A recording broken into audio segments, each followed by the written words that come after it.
Allora, la ricetta, diciamo, classica, sperando che la Daniela non si Tagli un non si dito. tagli un dito, la ricetta classica, un piccolo trucco consiste nel ricordare la regola del 10.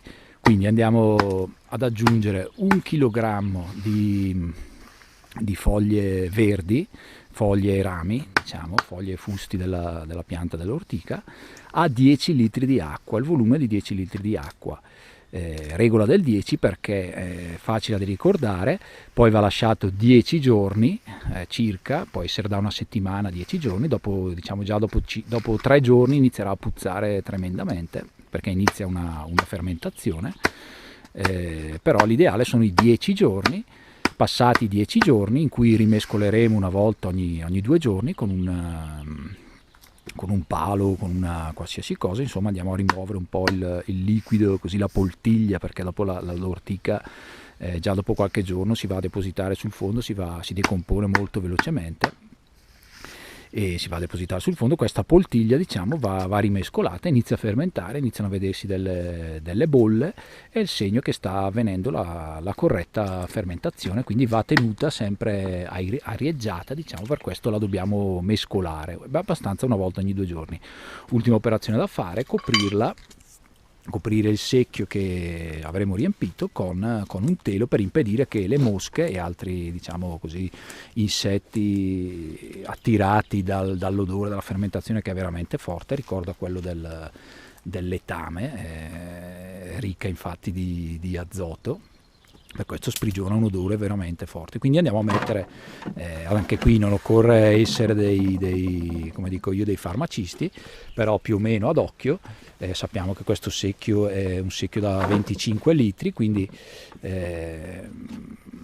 anche se dovessimo sbagliare comunque le proporzioni, basta che noi, quando abbiamo un po' sminuzzato la pianta, la andiamo un po' a pressare e poi coprire tutto di acqua.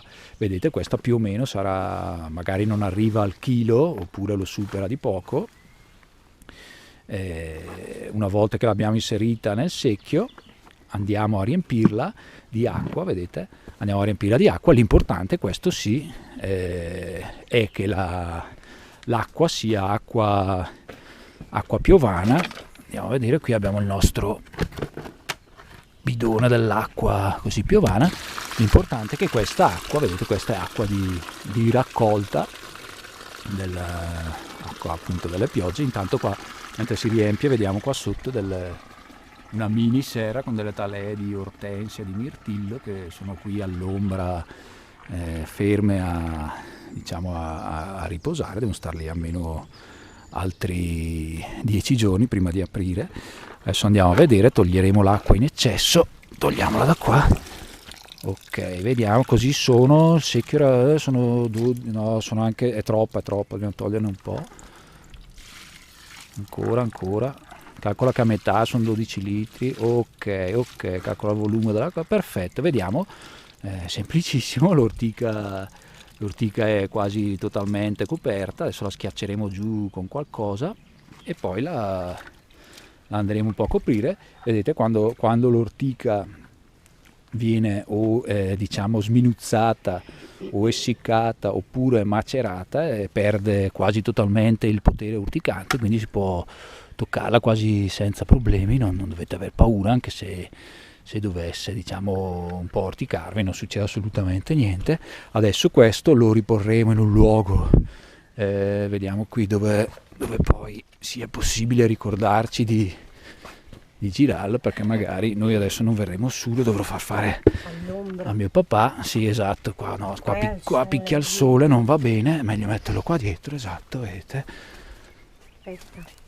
Andiamo a metterlo qua, oppure là sotto, no dai, qua dietro. Guarda. Ecco qui dove intanto accanto accatastiamo un po' tutta la roba che non ci serve, lo mettiamo qua dietro. Tanto vedete, è tornata su, la rispingiamo un po' sotto, vedete i piccoli cristalli di silicio, che sono quelli poi che orticano a contatto con l'acqua, è come se si sciolgono. Adesso andiamo a prendere il nostro telo, il nostro tessuto col nostro elastico e il gioco è fatto. Adesso non dovremo fare altro che attendere 10 giorni e rivoltare una volta ogni 2 giorni. Intanto qui sentite, spero che riuscite a sentire, sta iniziando a piovere. Doppio? Sì, anche doppio perché è grande. E con questo per oggi è tutto, vedremo magari in un altro video il processo di filtrazione. Anche lì la regola del 10, il prodotto finito va miscelato in proporzione 1 a 10, una parte di macerato, 10 litri, 10 parti di acqua, sempre acqua piovana, e poi è pronto per l'utilizzo, ovviamente filtrato se lo dobbiamo, soprattutto se lo dobbiamo così nebulizzare, per non andare così a tappare i buchini del nebulizzatore, altrimenti quasi non serve neanche filtrarlo, perché diventerà proprio una poltiglia, si depositerà sul fondo proprio per sedimentazione, si filtra da solo, si separa il materiale dal liquido. Con questo è tutto. Qui sta iniziando a piovere, abbiamo compiuto il nostro dovere per oggi. Con questo Da Bimbo Natura. un arrivederci al prossimo episodio. Ciao. Arrivederci.